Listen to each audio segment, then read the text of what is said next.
ఈరోజే వసంత పంచమి. వసంత పంచమిని శ్రీ పంచమి, సరస్వతీ జయంతి అని పిలుస్తారు. హిందూ మతంలో మాఘశుక్ల పంచమి రోజున చదువుల తల్లి అయిన సరస్వతీదేవిని పూజిస్తారు. జ్ఞాన దేవత అయిన సరస్వతి ఈ తేదీన దర్శనమిస్తుందని నమ్ముతారు. ఈ తేదీ నుండి వసంతకాలం ప్రారంభమవుతుందని భావిస్తారు. అందుకే దీనిని వసంత పంచమి అని కూడా పిలుస్తారు. ఇది ఎంతో ప్రత్యేకమైన రోజు, మరి ఎంతో విశేషమైన ఈ రోజు ఈ కథను విన్నా, చదివినా, చెప్పినా, వినిపించినా జన్మల పాపాలు తొలగి కోటి జన్మల పుణ్యం వస్తుంది. అజ్ఞాన అంధకారాలు తొలగిపోయి జ్ఞాన దీపం వెలుగుతుంది. మరి ఎంతో విశేషమైన ఈరోజు తప్పకుండా వినాల్సిన ఆ కథ ఏంటో ఇప్పుడు ఈ వీడియోలో తెలుసుకుందాం. చదువుల తల్లి, సకల విద్యలకు అధిపతి సరస్వతీదేవి. సరస్వతి అమ్మవారు ప్రశాంతంగా ఉంటారు. మనకి విద్యా బుద్ధులను ప్రసాదిస్తారు. వీణ పట్టుకుని ప్రశాంతంగా ఉండే అమ్మవారు రాక్షసులను వధించిందని మీకు తెలుసా? పూర్వం శుంభ నిశుంభులు అని ఇద్దరు రాక్షసులు అన్నదమ్ముళ్ళు ఉండేవారు. ఈ రాక్షసులు చాలా బలమైనవారు. అంతా నాకే కావాలి అనే అత్యాశతో ఉండేవారు. మేము రాజుగా ఉండాలి అని అనుకునేవారు. ఎన్ని సంవత్సరాలైనా ఏకాగ్రతతో తపస్సు చేశారు. బ్రహ్మ ద్వారా వరాన్ని పొందారు. ఎవరి నుంచి మరణం లేకుండా కేవలం స్త్రీ ద్వారానే మరణం కలగాలని వరాన్ని కోరుకున్నారు. ఎందుకంటే స్త్రీలు అబలలు, వారు మమ్మల్ని ఏం చేయలేరు అని అజ్ఞానంతో ఆ కోరిక కోరుకున్నారు. బ్రహ్మగారు వరం ఇచ్చేశారు. స్వర్గానికి వెళ్లి యుద్ధం చేసి అక్కడున్న కల్పవృక్షము, కామధేనువు అన్నిటినీ తెచ్చుకుందామని ప్రయత్నిస్తారు ఈ అన్నదమ్ములు. ఈ వస్తువులను ఎవరు సృష్టించారు, వారి దగ్గరికి వెళ్లి పట్టుకోవడం మంచిదని నారదుడు ఆ శుంభ నిశుంభులకు విన్నవిస్తాడు. నారదుడు ఆ మాట అనగానే శుంభ నిశుంభులు పాతాళానికి వెళ్లిపోతారు. శుంభ నిశుంభులు భూలోకానికి వెళ్లి ఋషులను, మునులను భయపడతారు. మీరు చేసే యజ్ఞయాగాదులు మాకే చెందాలని మునులను హెచ్చరిస్తారు. దీంతో భయపడిపోయిన మునులు యజ్ఞయాగాదులు చేయడం మానేసి తపస్సు చేసుకునేవారు. భూలోకంలో, దైవలోకంలో అందరూ విసిగిపోయి అమ్మవారి దగ్గరకు వెళ్లి వాళ్ల బాధను విన్నవించుకున్నారు. నారాయణుడు అమ్మవారికి ఈ విధంగా మొరపెట్టుకున్నాడు. నీవు ఏదో ఒక రూపంలో, ఏదో ఒక రూపం నుంచి శుంభ నిశుంభులను నాశనం చేయమని కోరుకున్నాడు. అప్పుడు అమ్మవారిలో నుంచి సరస్వతీదేవి అమ్మవారు బయటకు వచ్చింది. తెల్లటి హంస మీద కూర్చుని తెల్లటి వస్త్రాలు ధరించి వీణ వాయించుకుంటూ మహాసరస్వతి అమ్మవారు ఉద్భవించింది. ఇంత సాత్వికంగా ఉన్న అమ్మవారు ఈ శుంభ నిశుంభులను ఏం చేస్తుంది అని అనుకున్నారు అందరూ. అమ్మవారు కాశ్మీరులో, హిమాలయాల్లో కొలువై ఉన్నది అని శుంభ నిశుంభులకు తెలుస్తుంది. ఆమె కావాలి అని చండా ముండాసురులను పంపిస్తారు ఆ అన్నదమ్ములు. వారు ధూమ్రాక్షుణ్ణి పంపిస్తారు. ఆ ధూమ్రాక్షుడు అమ్మవారి దగ్గరకు వెళ్లి చండాముండలు నిన్ను తీసుకురమ్మన్నారు అని చెబుతాడు. అప్పుడు హంస సింహం అవుతుంది. సింహం ధూమ్రాక్షుణ్ణి తినేస్తుంది. అప్పుడు చండాముండలు మాకు ఇది లెక్క కాదని అమ్మవారి దగ్గరకు వెళ్తారు. అమ్మవారు వెంటనే తెలుపు వర్ణం నుంచి ఎర్రని రక్తవర్ణంలోకి మారిపోతుంది. భయంకరమైన రూపాన్ని ధరిస్తుంది. కాని చండాముండలు అమ్మవారి రూపాన్ని చూడకుండా ఆమెలో ఉన్న సౌందర్యాన్ని చూస్తారు. అమ్మవారిద్దరినీ సంహరిస్తుంది. అప్పుడు నారదుడు శుంభ నిశుంభుల వద్దకు వెళ్లి మీరు వివాహం చేసుకునే కన్య వచ్చిందా అని అడుగుతాడు. వెంటనే శుంభ నిశుంభులు అమ్మవారి దగ్గరకు వెళ్తారు. అమ్మవారితో యుద్ధం చేస్తారు. వెంటనే శుంభుడు సింహాన్ని జయించడానికి సింహం రూపం ధరిస్తాడు.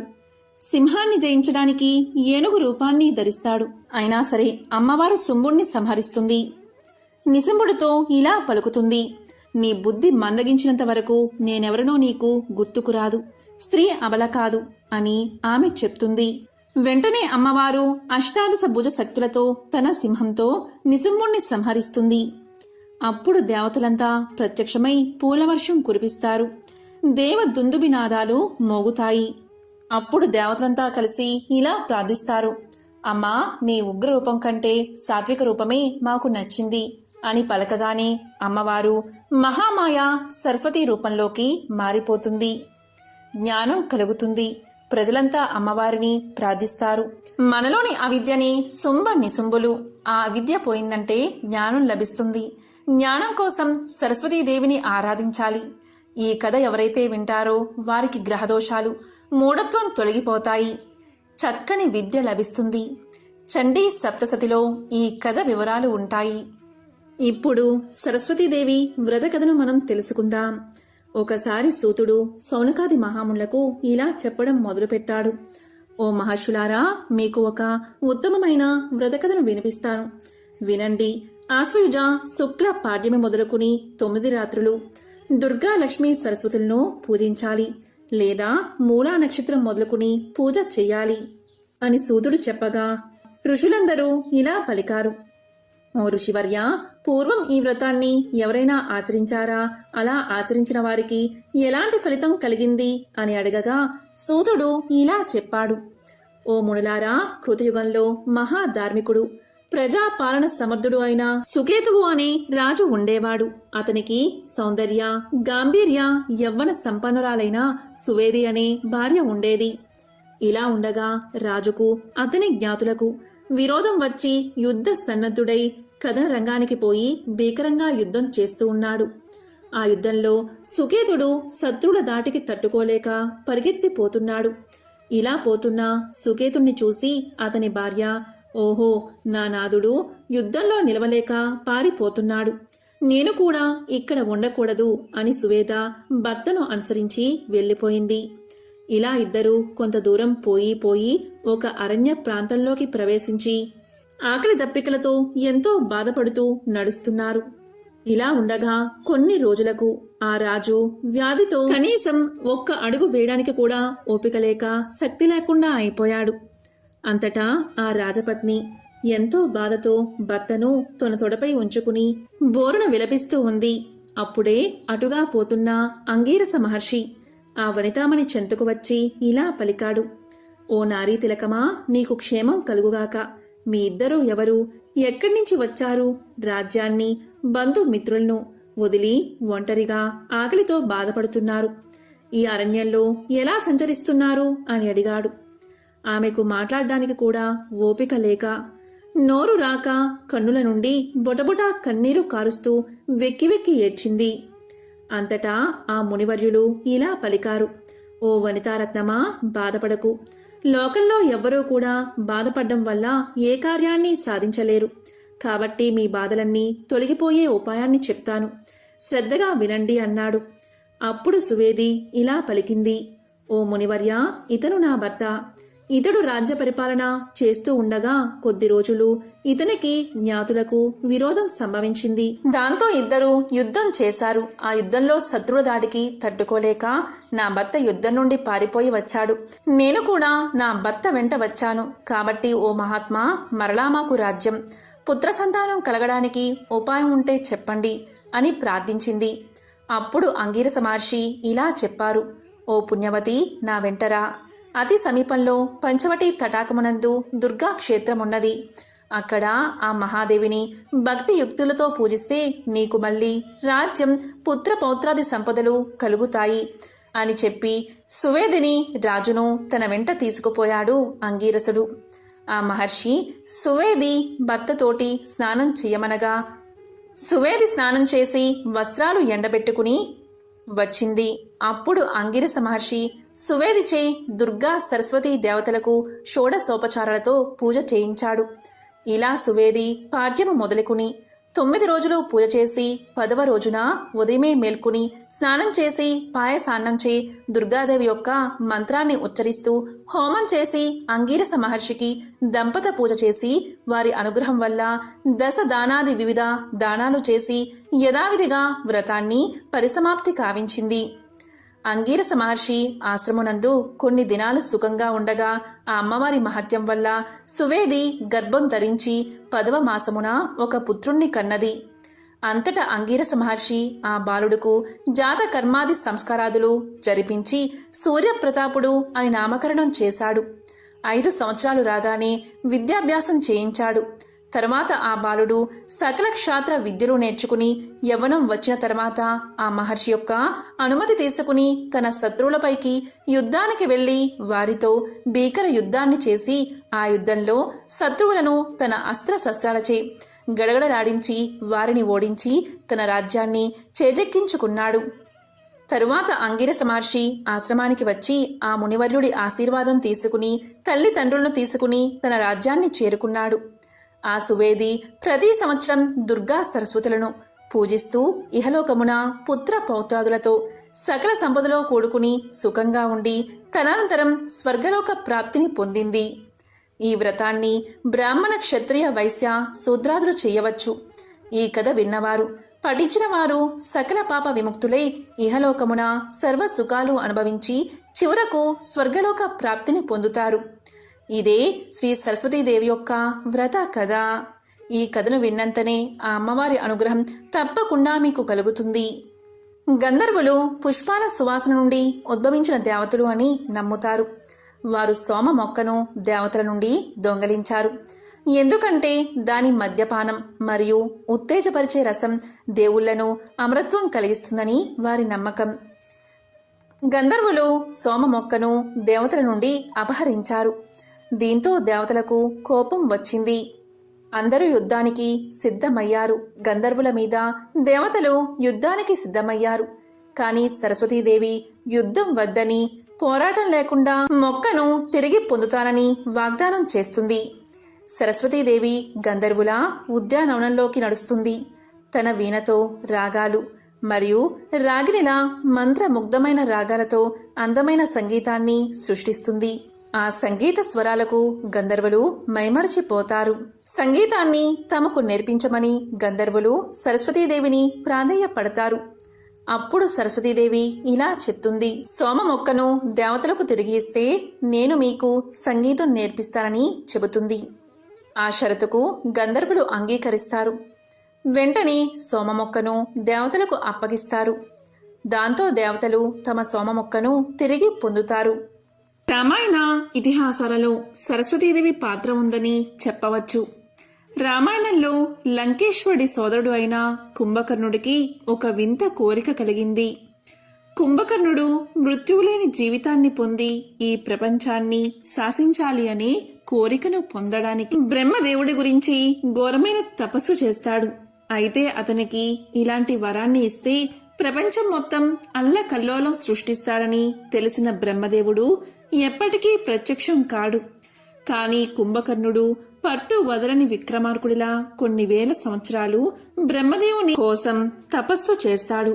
కుంభకర్ణుడు తపస్సు చేయడంతో బ్రహ్మదేవునికి దిక్కుతోచక సరస్వతీదేవి దగ్గరకు వెళ్లి ఈ విషయం మొత్తం తెలియజేస్తాడు.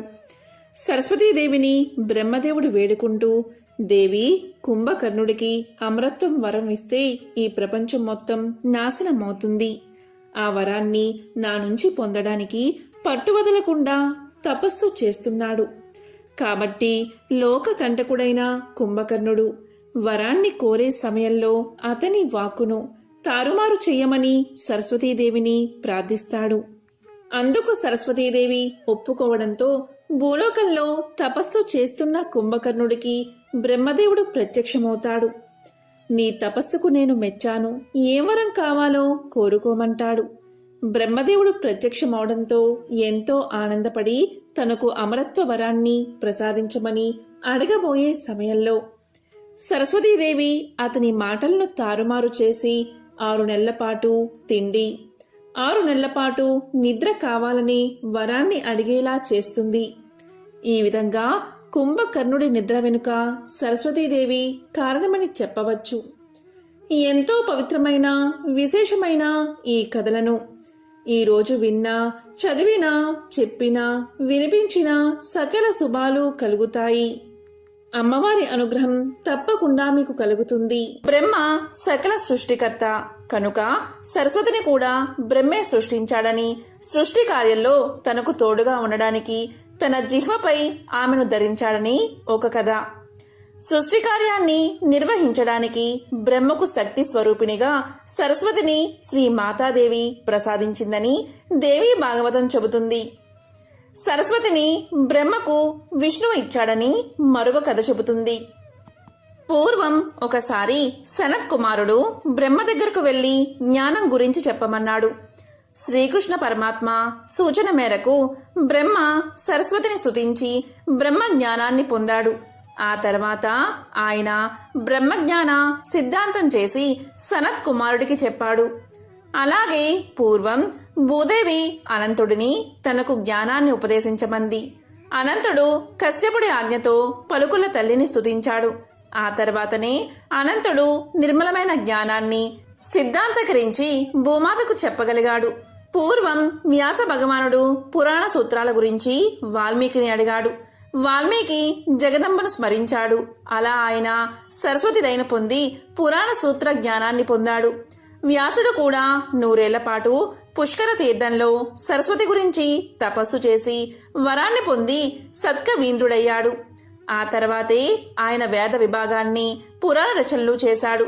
ఒకసారి ఇంద్రుడు తనకు తత్వజ్ఞానాన్ని ఉపదేశించమని శివుణ్ణి కోరాడు. శివుడు పాటు దివ్యవాణ్ణి తలుచుకుని ఆ శక్తి ప్రభావంతో ఇంద్రుడికి జ్ఞానోపదేశం చేశాడు. ఆ ఇంద్రుడే బృహస్పతి దగ్గరకు వెళ్లి శబ్ద శాస్త్రాన్ని చెప్పమన్నాడు. అప్పుడు బృహస్పతి వెంటనే పుష్కర క్షేత్రానికి వెళ్లి 1000 దివ్య సంవత్సరాల పాటు సరస్వతిని ధ్యానించి శబ్ద శాస్త్రం పొందాడు. పొరపాటున గురువు ఆగ్రహానికి గురై ఒకసారి తాను చదువుకున్న చదువునంతా కోల్పోయాడు యాజ్ఞవల్క మహర్షి. అప్పుడు ఆయన పుణ్యప్రదమైన సూర్యస్థానానికి వెళ్లి సూర్యుడి గురించి తపస్సు చేశాడు. సూర్యుడు ప్రత్యక్షమై ఆ మహర్షి భక్తికి మెచ్చి వేదాంగాలను చదివించాడు. అయితే యాజ్ఞవల్కుడికి జ్ఞాపక శక్తి లేకపోవడం గమనించిన సూర్య భగవానుడు సరస్వతీ స్తోత్రాన్ని భక్తితో నిరంతరం పఠించమని తెలియచేశాడు. యాజ్ఞవల్క మహర్షి సూర్య భగవానుడు చెప్పినట్లు భక్తితో సరస్వతీ స్తుతి విడవకుండా చేశాడు. ఆ స్తుతిలో తాను గురు శాపం వల్ల విద్యాహీనుడుగా అయినట్లు జ్ఞాపక శక్తి కోల్పోయినట్లు చెప్పాడు. తన మీద దయచూపి జ్ఞాపక శక్తులను ప్రసాదించమని విద్యను చక్కగా శిష్యులకు బోధించే శక్తిని, గ్రంథ రచనా శక్తి, ప్రతిభగల శిష్యులను తనకు ప్రసాదించమన్నాడు యాజ్ఞవల్క మహర్షి. సత్యసభలో మంచి విచారణా శక్తిని, సత్యస్వరూపిణి, వాక్యానురూపిణి, వాక్యాధిష్టాతృ రూపిణి అయిన సరస్వతిని పదే పదే స్తుతించడంతో ఆ మాత యాజ్ఞవల్క మహర్షిని మళ్లీ సంపూర్ణ జ్ఞానవంతుడిగా సుఖవిగా వెలుగు పొందమని ఆశీర్వదించింది. ఈ సరస్వతి స్తుతి అంతా దేవీ భాగవతంలో ఉంటుంది. సరస్వతి అంటే ప్రవహించేది, అంటే నీరు కలిగినది అన్న అర్థం. వేదకాలంలో సరస్వతి అనే నది ఉన్నదని, అది ఇప్పుడు అంతర్వాహినిగా ప్రవహిస్తూ ఉన్నదని మనకు తెలిసిందే. సరస్వతీ నమస్తుభ్యం అంటూ ఆ తల్లిని ఆర్తిగా ప్రార్థించని హిందువు ఉండడు. యా కుందేందు తుషారహ అంటూ ఆ తల్లిని వర్ణించే శ్లోకాలను నిత్యం మనం వింటూనే ఉంటాం. ఎంతో విశేషమైన ఈ వసంత పంచమి రోజు సరస్వతీదేవితో పాటు సంపదలను ప్రసాదించే లక్ష్మీదేవిని కూడా పూజిస్తారు. ఋగ్వేదంలోనూ, దేవీ భాగవతంలోనూ, బ్రహ్మ వైవత్తర పురాణంలోనూ, పద్మ పురాణంలోనూ సరస్వతి గురించి వివిధ కథలు ఉన్నాయి. వసంత పంచమి రోజున సరస్వతి ఆద్యంతరహిత శక్తి స్వరూపిణి అని వివిధ స్తోత్రాల్లో స్తుతిస్తారు. అంతేకాదు సకల సృష్టికర్త అయిన బ్రహ్మదేవుడు కూడా వసంత పంచమి రోజున సరస్వతీదేవిని పూజిస్తాడు. సకల చరాచర సృష్టిని బ్రహ్మయే సృష్టించాడని, సృష్టి కార్యంలో తనకు తోడుగా సరస్వతీదేవి ఉందని పురాణాలు చెబుతున్నాయి. బ్రహ్మదేవుడు తన నాలుకపై ఆమెను ధరించాడని ఒక కథ ఉంది. పూర్వకాలంలో గంగా తీరంలో చమత్కారపురమనే ఒక ఊరు ఉండేది. అక్కడ వేదాధ్యయన తత్పరుడైన ఒక విప్రశ్రేష్ఠుడు ఉండేవాడు. ఎల్లప్పుడూ యజ్ఞాలు, వేదాలు సలక్షణంగా వచించడం వల్ల యాజ్ఞవల్కుడు అనే పేరు, నిరతాన్న దానం వలన వాజసి అని పేరు, వేదాధ్యయనం అధ్యాపనం వల్ల బ్రహ్మరాతుడు అనే పేరు, దేవవరప్రసాదం చేత ఒక పుత్రుణ్ణి పొందడం వల్ల దేవరాతుడు అనే పేరును ఆయన పొందాడు. ఆయన భార్య సునంద బ్రహ్మ విద్యను బోధించి వ్యాపింప చేయగల పుత్రుని కోసం ఆ దంపతులిద్దరూ తపస్సు చేశారు. దీంతో బ్రహ్మ దర్శనం ఇచ్చాడు. వాళ్ళు బ్రహ్మని తమ కుమారుడిగా జన్మించమని కోరారు. సహజమైన బ్రహ్మ తేజస్సుతో జన్మించిన ఆ పుత్రుడే యాజ్ఞవల్కుడు. చిన్నతనంలో ఉపనయనాది సంస్కారాలు తర్వాత వేద విద్యకు యాజ్ఞవల్కుడిని పంపించారు తల్లిదండ్రులు. అప్పుడు యాజ్ఞవల్కుడు భాస్కరుని వద్ద ఋగ్వేదాన్ని, జైముని వద్ద సామవేదాన్ని, ఉద్దాలకుని వద్ద అథర్వణ వేదాన్ని, తన తండ్రి వద్ద యజస్సును నేర్చుకున్నాడు. తరువాత వ్యాసుని వద్ద నియోగించబడి యజుర్వేదాన్ని శిష్యులకు చెబుతున్న వైశంపాయనుని వద్దకు యజుర్వేదం పూర్తిగా అధ్యయనం చేయడానికి వెళ్తాడు. యాజ్ఞవల్కుడి తండ్రి తన కొడుకుతో ఇలా చెప్తాడు: పుత్రా, శ్రద్ధగా విను. గురువును మించిన దైవం లేడు. నీ సర్వస్వం గురువే అని నీవు గుర్తుపెట్టుకో అని చెప్పి యాజ్ఞవల్కుడిని గురువు వద్దకు పంపిస్తాడు. అక్కడ యాజ్ఞవల్కుడు భక్తితో గురువును సేవించి అక్కడ ఉన్న విద్యార్థుల్లో ప్రథమునిగా నిలిచి గురువు వద్ద సంపూర్ణ యజుర్వేదాన్ని, అనేక రహస్య విద్యలను నేర్చుకుంటాడు. సంపూర్ణమైన బ్రహ్మ తేజస్సు, గురుసేవ పుణ్యఫలం అతనికి లభిస్తాయి. దీంతో పాటు కొంత సాత్విక అహంకారం కూడా అతనికి వచ్చేస్తుంది. అయితే అది ఆత్మాభిమానం అనుకున్నాడు యాజ్ఞవల్కుడు. ఒక రోజున వైశంపాయనుడు తన మేనల్లుడు అధర్మ మార్గంలో సంచరిస్తున్నాడని తెలుసుకుని కోపం పట్టలేక కాలితో అతన్ని తన్నాడు. బ్రాహ్మణుణ్ణి కాలితో తన్నడం బ్రహ్మహత్యతో సమానమని ధర్మశాస్త్రాలు చెప్పిన విషయాన్ని వైశంపాయనుడు కోపం చల్లారిన తర్వాత గుర్తుకు తెచ్చుకున్నాడు. ఇక ఆ పాపాన్ని ఎవరు పోగొడతారా అని మదనపడసాగాడు. ఈ విషయాన్ని గమనించిన యాజ్ఞవల్కుడు గురువు దగ్గరగా వెళ్ళి ఆ పాపాన్ని పోగొట్టడం తన వల్ల తప్ప మరెవరి వల్ల కాదని గర్వంగా అన్నాడు. తన పాపం పోవడం అటుంచి అంతటి కష్టకాలంలోనూ శిష్యుడు అంత గర్వంగా మాట్లాడడం గురువుగారికి కోపం తెప్పించింది. ఇక తాను విద్యను అతడికి నేర్పబోనని, అప్పటిదాకా నేర్పిన వాటన్నిటినీ కక్కి వెళ్ళిపోమని ఆజ్ఞాపించాడు. గురుద్రోహానికి అదే తగిన శిక్ష అని పలికాడు. అయితే అప్పటికి యాజ్ఞవల్కుడు తాను ఆత్మాభిమానం పేరున గర్వభావాన్ని కలిగి ఉన్నానని తెలుసుకున్నాడు. క్షమించమని గురువుగారిని వేడుకున్నా లాభం లేకపోయింది. అయితే తన వంతు బాధ్యతగా యాజ్ఞవల్కుడు తన తపోబలంతో గురువుకు సంక్రమించిన బ్రహ్మహత్యా దోషాన్ని పోగొట్టి తాను నేర్చుకున్న వేదాలను అక్కడే రక్తం రూపంలో కక్కి వెళ్ళిపోయాడు. అయితే ఎంతో విచిత్రంగా యాజ్ఞవల్కుడు కక్కిన వాటిని వైశంపాయుని శిష్యులు తిత్తరి పక్షులుగా మారి గ్రహించారు. అవి పలికే పలుకులే తైత్తరీయ ఉపనిషత్తుగా ప్రసిద్ధికెక్కాయి. గురువు దగ్గర నేర్చుకున్నదంతా అక్కడే వదిలేసిన యాజ్ఞవల్కుడు దిగాలపడి కూర్చోలేదు. ఆత్మస్థైర్యంతో సూర్య భగవానుణ్ణి ఆరాధించి ఆయన కరుణకు పాత్రుడై శుక్ల యజుర్వేదాన్ని నేర్చుకున్నాడు. ఆ తరువాత సరస్వతీదేవిని ఉపాసించి సమస్త విద్యలు అభ్యసించాడు. అలా అందరికన్నా ఉత్తమోత్తమ విద్యాధిపతిగా యాజ్ఞవల్కుడు పేరు తెచ్చుకున్నాడు. కనుడు లాంటి ఉత్తమ శిష్యులు ఆయన దగ్గర శిక్షణ పొందారు. ఒకసారి జనకుడు యాగం చేస్తూ మహర్షులందరినీ ఆహ్వానించాడు. యాజ్ఞవల్కుడికి కూడా ఆహ్వానం వెళ్ళింది.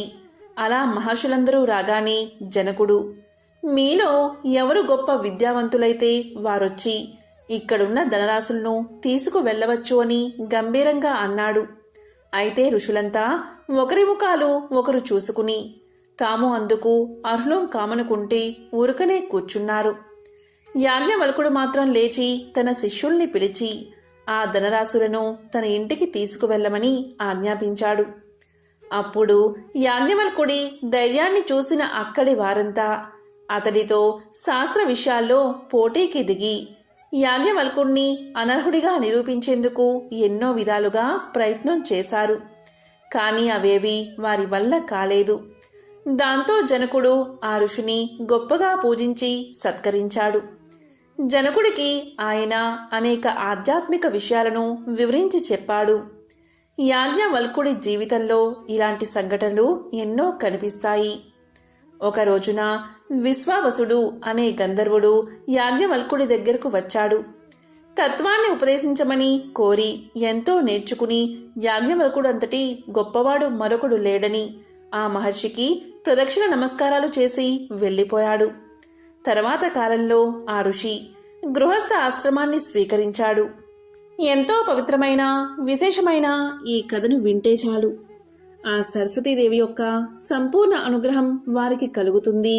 సరస్వతీ నమస్తుభ్యం వరదే కామరూపిణి విద్యారంభం కరిష్యామి సిద్ధిర్భవతు మే సదా పద్మపత్ర విశాలాక్షి పద్మకేసర వందిని నిత్యం పద్మాలయాదేవి సామాం పాతు సరస్వతి.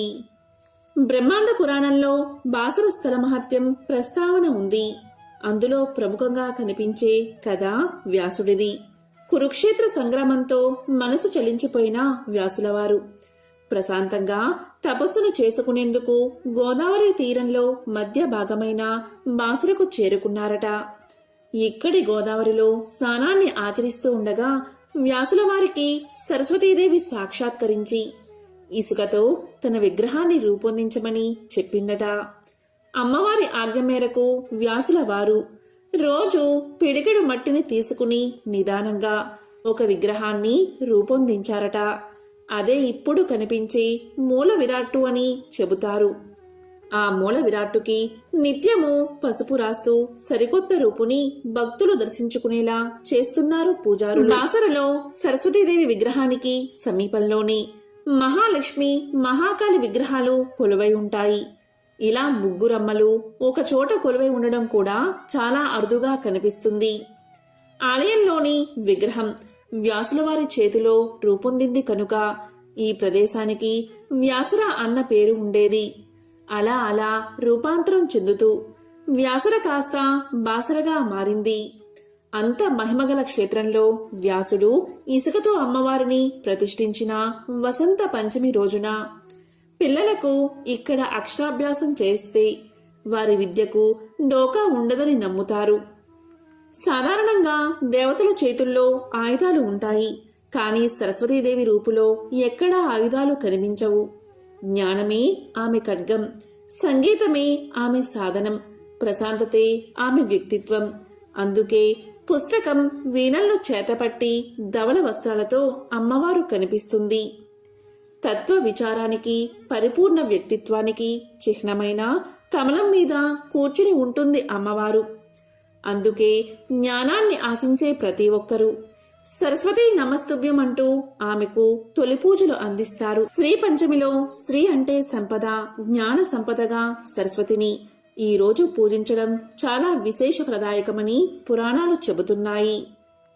బ్రహ్మ వైవత్తర పురాణం సరస్వతీదేవిని అహింసకు అధినాయకగా చెప్తుంది. ధవలమూర్తిగా పద్మంపై ఆసీనురాలై ఉన్న వాగ్దేవి మందస్మిత వదనంతో కాంతులీనుతూ ఆశ్రిత వరదాయినిగా దర్శనమిస్తుంది. సరస్వతీ శబ్దానికి ప్రవాహం అనే అర్థం కూడా ఉంది.